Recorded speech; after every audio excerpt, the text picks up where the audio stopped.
Hello, travelers. I'm Nora Vale. If this is your first time here, I'm glad you found your way in. And if it's not, then you already know what direction we're going here. I've been thinking a lot about dreams lately. Some people don't remember their dreams. They wake up with nothing but a feeling they can't place, like they were somewhere important and left too early. Others remember everything, every step, every sound, every moment right before something happens. But there's a third kind, the kind that doesn't realize they're not dreaming anymore. Not at first. They just start noticing things, little inconsistencies, a door they don't remember leaving open, dirt where it shouldn't be, a feeling in their body that doesn't belong to the life they think they're living. And the worst part isn't the confusion. It's how quickly it starts to make sense. Tonight's story isn't about a monster in the dark. It's about what happens when something inside you stops pretending to be human. And more importantly, what it feels like when you realize it never really was. You're tuned to Murderous Tongues Radio, and this is The Hunter's Dream.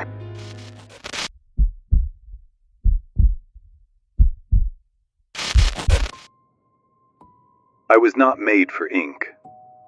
Ink is for distance. Ink is for the safety of saying a thing without having to bleed for it. Ink lets a hand tremble and still pretend the sentence belongs to someone calmer. Ink fades. Ink forgives. Ink lets men rewrite themselves in smaller sins. I was made for something warmer. For confession that arrives with pulse in it. For truth that costs. He found me in a drawer that should have stayed shut. That is how these stories usually begin. Not with hunger, not with death, but with curiosity wearing the polite face of accident. An old apartment, an old desk. A shallow drawer lined in velvet worn bald at the center from years of opening and closing around the same hidden things. A brass key, 2 cufflinks, a dead watch, and me. I am leather-bound, dark as clotted wine, with a lock that had already been broken by someone more desperate than him. My pages are thick and cream-colored and almost soundless when turned. Blank at first glance. Innocent, if you are the sort of person who still believes objects wait quietly for meaning to be given to them. He lifted me with both hands. He was careful with old things, gentle with brittle paper, with cracked spines, with the small, dying houseplants on his window ledge. He rinsed glasses before placing them in the sink. He folded his shirts instead of throwing them over chairs. He apologized when he bumped his shin against furniture. He was 36 and lived alone in a second-floor apartment over a florist's shop that smelled, in the mornings, like damp stems and cut sweetness. He worked in archival restoration at the university library. He repaired what other people had neglected. Water-damaged ledgers, mold-bitten atlases, family Bibles with the births and deaths going soft at the edges. His name does not matter as much as he believed it did. Names are the first things hunger learns to wear thin. He found me while helping clear out the estate of a retired professor who had died in his sleep among towers of paper and dust. "Take anything useful," the department chair had said, standing in that cramped apartment with a handkerchief over her nose. "The family wants most of it gone." Useful. Such a forgiving word. He brought me home in a cardboard box with 3 other books, a green banker's lamp, and a framed etching of a hunting scene he never hung. For 2 nights he left me alone. On the 3rd, after Rain had spent the day tapping at the window, and the city had gone blue and reflective with it, he set me on his kitchen table beneath the hanging light and opened me. Blank pages. He smiled a little, disappointed and relieved. "Well," he said, thumb brushing the edge of me, "you're either useless or waiting." He meant it as a joke. Humans often do when they feel watched by something that should not be able to watch them back. He fetched a pen, bent over me with the patient neatness of a man trained by old paper. He wrote on the first page, "October 14th. Found this book in Halden's desk. Blank. Beautiful leather. Might as well use it." The words sat on my page like dead flies. Nothing took. The pen scratched, the ink beaded, then slid away when he tilted me toward the light. He frowned. "Tried again. Same thing." "Interesting," he murmured. He pressed harder. The nib caught. His finger slipped with it. Not deep, not fresh, not exactly, just there. He turned his hand slightly, studying it. There was a flicker of recognition. Nothing he could place. He paused, looked down. A bright bead gathered, slow and deliberate. He watched it, longer than he needed to. Then, almost absent-minded, he touched the fingertip to the page. It didn't smear. It didn't stain. It drew inward. I opened. Not visibly, not in any way a room camera could have caught. But old things know how to receive what they have been left open for. The blood spread into my fibers, not soaking, not staining, but settling, recognizing. Beneath his hand, the first sentence darkened and became legible, not in his fountain pen's blue-black ink, but in something richer, browner, more permanent. He looked at the page, looked at his finger, then back again. The city hissed with tires outside. Somewhere downstairs, someone laughed in the florist's alleyway, high and brief. The world continued with the vulgar confidence of things that do not yet know they have entered a story. He licked his wound without thinking, sat down again. The pen lay where he'd left it. He didn't reach for it. Instead, he crossed to his bag, unlatched it, dug briefly, drew out a small case. Inside, wrapped in cloth, one of the quills he used for demonstration. Old, clean, kept for demonstration more than use. He turned it in his fingers once, considering, not as a replacement, as something closer. He dipped the tip against the bead of red gathering at his fingertip, watched it take, then returned to the page. October 14th. Found this book in Halden's desk. Blank. Beautiful leather. Might as well use it. The words held. His breathing changed. That was the first moment I knew he would not close me and throw me away. There are men who meet the impossible and recoil. There are men who run. There are men who cross themselves or laugh too loudly and leave the room. And there are men who lean closer. He was the last kind. For a while, he used me as people use diaries when they are lonely enough to pretend self-examination is a form of company. Small things. Work frustrations. A colleague who hummed when she repaired maps. A neighbor upstairs whose radio bled old jazz through the ceiling after midnight. The way rain sounded different on the bedroom window than the kitchen one. The fact that he had been having the same dream again.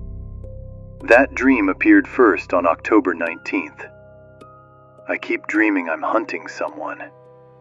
He sat with that sentence for a while after writing it, as if waiting for me to object. I did not. He continued, "Not with a gun. I don't know with what exactly. It feels older than that. more physical. I'm moving fast. I know there's someone ahead of me because I can feel their panic before I see them. But I never see their face. I wake before I catch up. He flexed his hand. Another drop. Another line. I think it's stress. Humans love a named box. Stress, fatigue, anxiety, grief. Anything that lets terror wear a clerk's badge and stand in an orderly line with the rest of the paperwork. The dreams continued. Every entry bent toward them eventually, no matter how he began. October 22nd. Same dream. Not the woods this time. Streets. Wet pavement. Narrow. The kind that holds sound instead of letting it go. Light from somewhere behind me. Street lamps, maybe. Stretching everything forward in long, broken reflections. I was already moving when I became aware of it. Running. Not fast. Not at first. Measured. Like I knew exactly how much distance there was between us. I could hear them ahead of me. Shoes slipping slightly on the wet ground. A hand catching brick. Breath breaking in short, uneven pulls. The kind of breathing that comes when someone is trying to stay quiet and failing. They turned once. I didn't see their face. I don't think I was meant to. Just the motion. Just enough to know where they would go next. There was no panic in me. No urgency. Just certainty. I adjusted without thinking. Cut the corner before they did. Closed the distance without speeding up. I knew they were getting tired. I could hear it in the rhythm of their steps. I could feel it somehow. Like the space between us had weight and it was shifting in my favor. I wasn't tired. That was the part I noticed. Not even a little. No burn. No strain. No breath to manage. Just movement. Just continuation. I woke up before anything happened. But not suddenly. Not like being pulled out of something. More like stepping away. October 24th. Woke with my calves aching like I'd actually been running. Not stiffness. Not the dull soreness from sitting too long or sleeping wrong. Something deeper. Used. I stayed in bed a moment longer than usual, testing it without moving. Flexed one leg, then the other. The muscle answered immediately. Tight, responsive, as if it had already been working before I was awake to feel it. I don't remember pushing that hard. I don't remember needing to. When I stood, there was a brief hesitation. Not pain, just awareness. Like stepping into a body that had already started something. I checked the floor. No dirt, no water. Nothing tracked in. My shoes were where I'd left them. Dry. Everything in place. Everything exactly as it should be. I stretched once, experimentally. The ache shifted, but didn't fade. It felt earned. That's the part that stayed with me. Not that I was sore, but that it felt appropriate. October 26th. There was dirt under my nails this morning. Not much, just enough to notice. Dark. Packed into the edges where it shouldn't have been if I'd washed properly the night before. I stood at the sink longer than I needed to, turning my hand under the light. It wasn't garden soil. Too fine for that. Not dust either. It held together when I pressed at it with my thumb. Slight resistance. Like it had been pushed in, not settled there. I tried to think back. Yesterday was uneventful. Work, lunch, home. No walking paths, no parks. No reason to be anywhere that would leave this behind. I rinsed it out carefully. Watched the water carry it away in thin, dark ribbons. There was a faint smell to it. Not strong enough to name, just damp. When I was done, I checked the rest of my hands. Clean. No cuts I could find. Nothing to explain it. I dried them. Stood there a moment longer, trying to decide whether it bothered me. It didn't. That's what I noticed. Not the dirt. The absence of concern.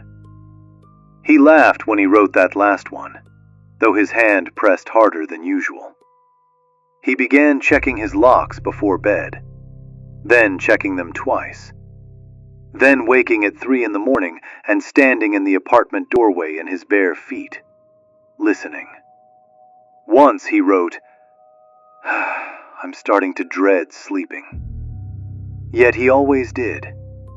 Sleep is a shore every body is dragged to, no matter how stubbornly it digs its heels into wakefulness. The first lie arrived on November 1st. It was colder then. The florist downstairs had put dried eucalyptus in the display window and little orange bulbs in glass jars. He came home late, smelling faintly of glue and mildew and old paper. Set his keys in the bowl by the door. Took off his coat. Went to wash his hands. He returned to the kitchen with blood on his cuff. Not much. Just a rust-dark crescent where the fabric had dried stiff. He stared at it for a long time, then opened me. His finger did not need pricking this time. He had split a knuckle somewhere. I must have scraped myself at work. He looked at the sentence, then wrote beneath it, "I don't think I scraped myself at work."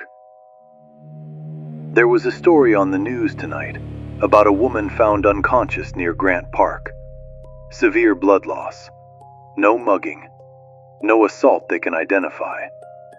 They used the phrase unexplained lacerations, and I hated how interested I felt. There, the first true thing. Interest. Not fear. Not pity. Recognition. Thin as a thread. His dreams sharpened after that. He began bringing details back with him. The sound of footsteps slapping pavement. A chain-link fence.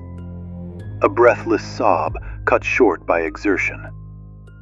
The taste of iron at the back of his throat when he woke, though his mouth was clean.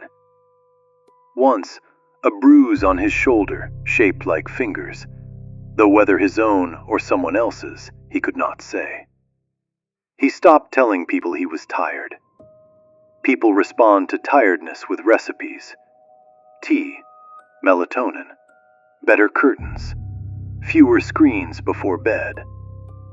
No one wants the answer that sounds like folklore, told in a kitchen with the lights off. Instead, he began telling me.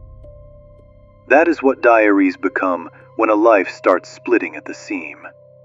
Not records. Rehearsal spaces. Places to set down the unacceptable and see whether it remains monstrous in handwriting. He wrote, November 7th.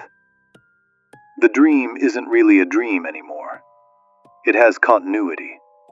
I know the city in it. Not exactly this city, but close enough to feel embarrassing. I know when to turn. I know where the alleys narrow. I know the sound of someone trying not to cry while they run. Then, I think I enjoy the certainty of it. He froze after writing that, sat back, pressed both palms flat to the table, as if steadying himself against movement no one else could feel.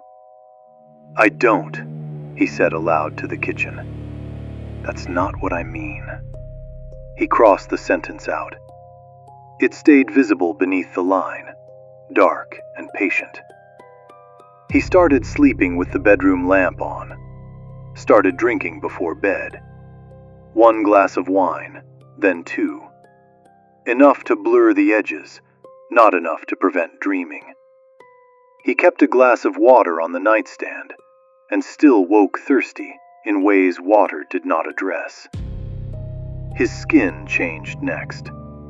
Not in the dramatic manner stories prefer. No theatrical pallor. No sudden sharpened cheekbones under moonlight. Real changes are almost always more humiliating than that. A reluctance toward daytime crowds. A dislike of garlic he used to enjoy. His pupils lingering a little too wide in the bathroom mirror. The ugly, private tenderness of his gums where the teeth above his canines felt wrong in the mornings. Pressured, as though remembering another shape. Still he went to work. Still he repaired other people's damaged histories. Still he smiled when colleagues asked whether he'd join them for coffee. There was a graduate assistant named Nina, who began lingering by his table longer than necessary. She had hair the color of dark honey, and a habit of tucking pencils behind both ears when anxious. She asked him questions no one else bothered with. Had he always wanted to do conservation? Did he ever feel strange handling so many dead people's notes and letters? Did he think handwriting revealed character? He liked her because she paid attention. Once, she leaned over his shoulder to look at a page he was restoring. Too close for professional comfort, not close enough to justify stepping away. Her sleeve brushed his wrist. Light. Accidental. He didn't move. He became aware of her in pieces. The warmth first, then the faint, clean scent of soap and paper dust. Then something underneath that, quieter, harder to name. A rhythm, not heard, felt. Steady, unconcerned, unaware. His hand stilled on the page. For a moment, the room narrowed. Not in sight, but in attention. Everything else receded. The hum of the overhead lights. The low murmur of students. Even his own breath seemed secondary to it. That rhythm. Close. Unprotected. He shifted back slightly. Not enough for her to notice. Enough to break it. "You missed a tear here," she said, pointing, unaware of anything except the work. He followed her finger. Nodded. "Yes," he said. His voice sounded normal. That was what unsettled him. He wrote about her on November 12th. Nina asked if I'm sleeping badly. Said I look different. I asked how. She shrugged and said, "Like you're listening to something I can't hear." He sat with that, then added, "I wanted to ask if she was frightened of me." 3 nights later he dreamed of her. Not her face at first, the shape of her running, the pull of her shoulder when she glanced back over it, the quick, economical breaths of someone trying not to waste air on panic. He knew it was her because the dream carried the certainty all predators know before the mind catches up. The body tells on itself. The body always knows the beloved gait, the particular imbalance, the scent memory. He woke on his bathroom floor with blood in the sink and no memory of walking there. Opened me with shaking hands. It was her. Nothing else for a while. Then, I didn't catch her. I woke before... He stopped. Pressed his palm hard against the page until another print marked it. Before what? That day he called in sick. At noon, the university sent a department-wide email. Nina had not come in. Had anyone heard from her? Please respond if so. He did not. He sat on the edge of his bed in yesterday's shirt until the sun shifted off the floorboards and the room went gray. Then he opened me again. This time he did not write in full sentences.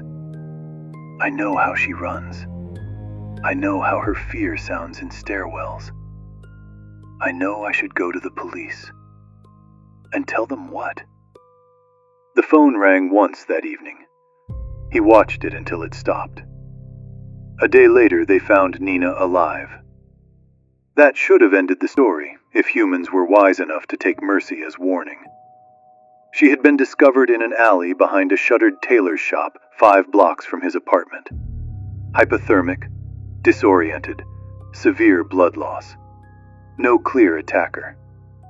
She told police she remembered footsteps behind her, then hands, then a sensation like drowning through the skin. The paper quoted her. He clipped it and tucked it into me between pages 43 and 44, where it dried flat and accusing. He wrote beneath it, I should feel relieved. I feel interrupted. There, at last. Not confession exactly. More intimate than that. Recognition without morality. You must understand something about hunger.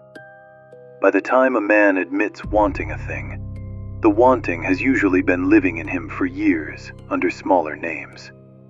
Preference, curiosity, fascination, habit, loneliness, need. Appetite does not arrive fully dressed. It learns your measurements quietly. After Nina, he stopped resisting the dreams. That is not the same as welcoming them. People like to imagine surrender as a dramatic act. Kneeling, gasping, tears, a vow whispered into candlelight. Usually it looks like this. Not setting an alarm. Leaving the curtains open. Letting exhaustion decide. He began writing before bed instead of after waking. That was new. November 20th. I know where it begins now. Not the dream, the feeling.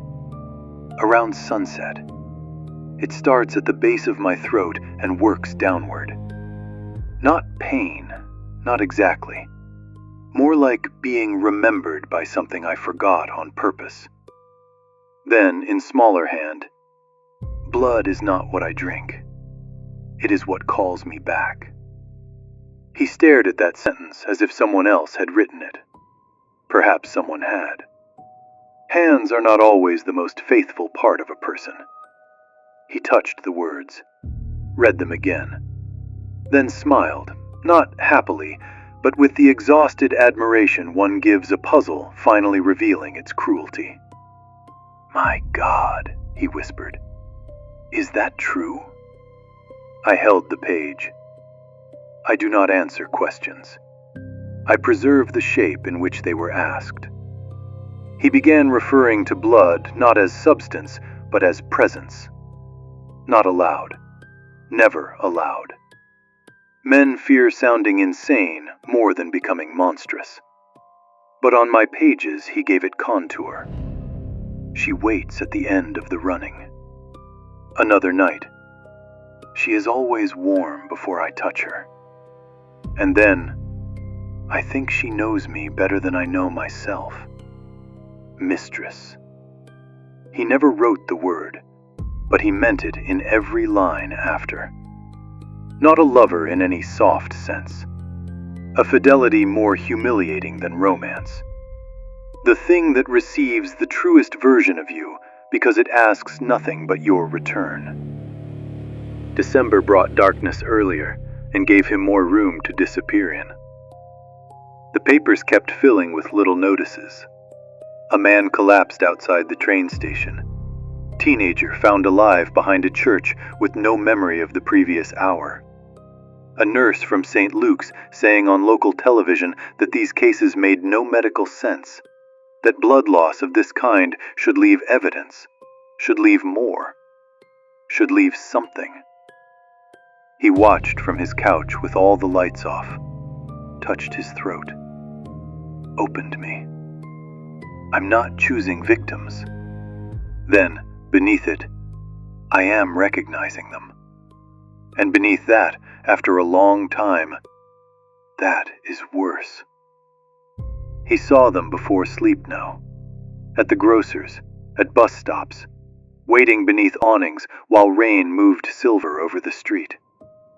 He would look up and know, with the terrible intimacy of instinct, who would run well, who would turn left when panic hit, who would waste breath on screaming, who would freeze. He never followed them while awake. That mattered to him. He clung to it like a scrap of law. He still believed there was a division between intention and event, between the dream and the body. He still needed to believe the beast in him respected office hours. Then came the night he stayed awake. He prepared for it like a man setting a trap for himself. Coffee at 9, another at 10:30, cold water on his wrists. Every light in the apartment on, radio humming low in the kitchen. Me open on the table, pen beside me like a joke neither of us believed in anymore. At 11:47 he wrote, "I will not sleep tonight. If something happens, I want to know where the line is." At 1:15, still awake, hands shaking. Feels ridiculous. At 2:03, there is a pressure in the room. Then nothing for nearly an hour. When his hand returned, the writing had changed. Same hand, same fingers, but cleaner, slower, as if the muscles had ceased arguing with themselves. "You always mistake the line for a wall." He jerked back from the page so hard the chair tipped beneath him. Breath shallow, eyes wide. He stared at the words. "I didn't write that." No one contradicted him. He stood, walked backward to the sink, knocked over the glass there. Water spread across the counter and dripped to the floor in bright domestic sounds. He laughed once, sharp and frightened, then looked at the apartment door. Unlocked. He was certain he had locked it. He crossed the room in 3 strides and threw the deadbolt. His reflection in the dark hallway mirror across from the coat rack made him stop. He looked tired. Pale, yes, but more than that. Attentive. Like a man listening to footsteps from inside his own chest. He approached the mirror. His lips parted. And for one suspended second, the reflection did not move. It is a small thing, such a delay. Barely enough to count as evidence. Plenty enough to ruin a life. He stumbled back. Returned to me because terror seeks witnesses the way children seek doorways lit from the other side. Hands braced on the table, he bent over the page and wrote, in a rush that tore skin from the side of his finger, "What are you?" The answer came in his hand, with his blood. "Yours." He made a sound then that was almost a sob, and almost a laugh, and almost hunger. A sound from the borderlands between those countries. Outside, somewhere in the city, someone began to run. He knew it with total certainty. Not because he heard them, because his body answered first. His pulse lowered, his mouth watered. The muscles in his legs tightened with anticipation rather than fear. He tried to sit down. Instead, he found himself standing straighter, as though some hidden string had finally been pulled taut through the center of him. "No," he said to the room. "No." But denial is only useful when the body still respects it. He stood there a moment longer, the room unchanged, the book open, the quiet intact. He could leave it. Close me. Wash his hands. Sleep. Let morning come and carry this with it, dull and distant. He didn't. He reached for his coat. Not in panic, in ritual. That was the moment the last human story in him ended. Not with blood, not with teeth, but with order, with routine, with the obscene calm of a man dressing for weather. He wrote one final entry before leaving. I thought I was the hunter in the dream. His hand paused, then completed the line. I was wrong. The dream was the only place honest enough to show me I had already arrived. He left me open on the table. The apartment door clicked shut behind him. Downstairs, the florist's refrigeration unit hummed through the floorboards. A bus sighs at the curb.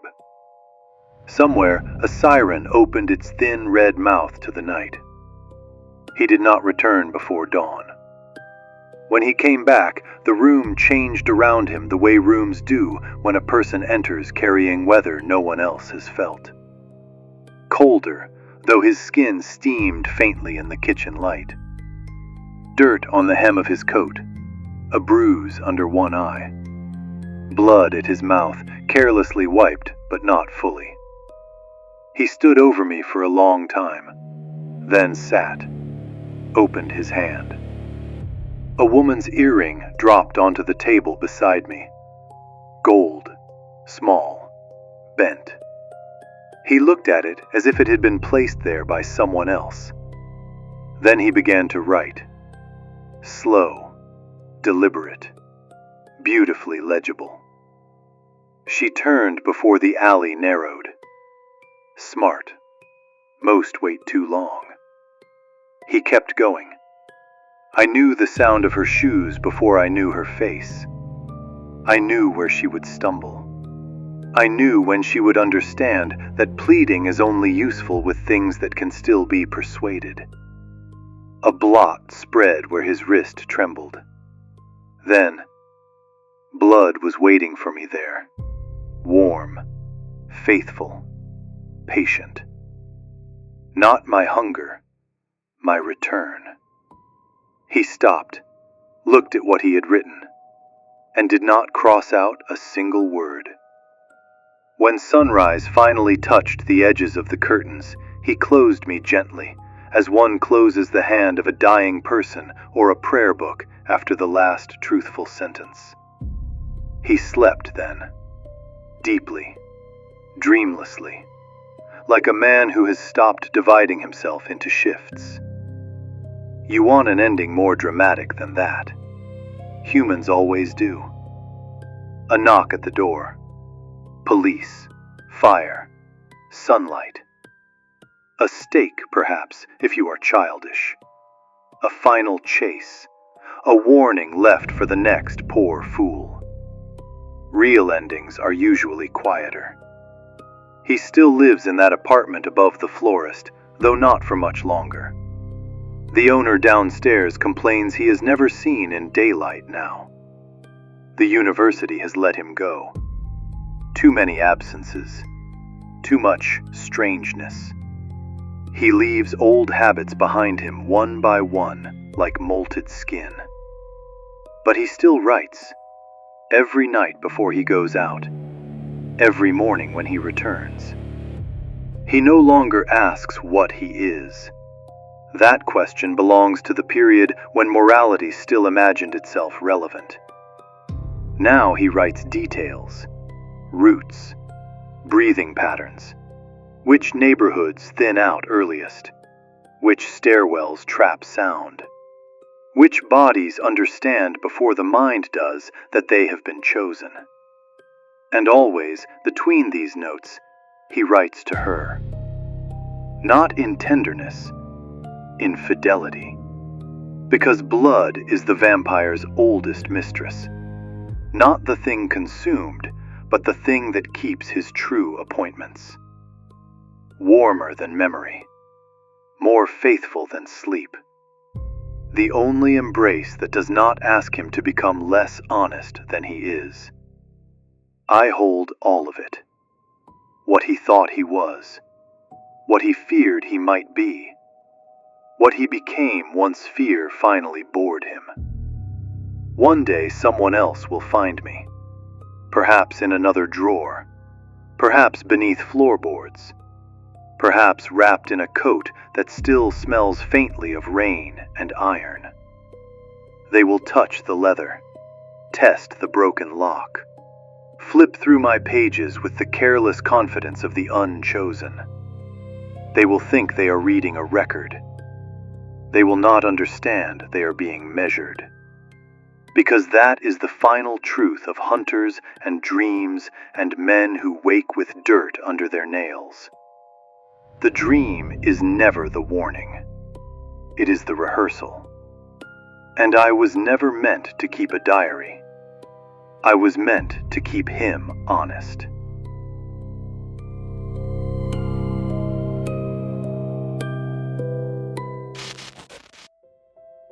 There's something I want to sit with for a second.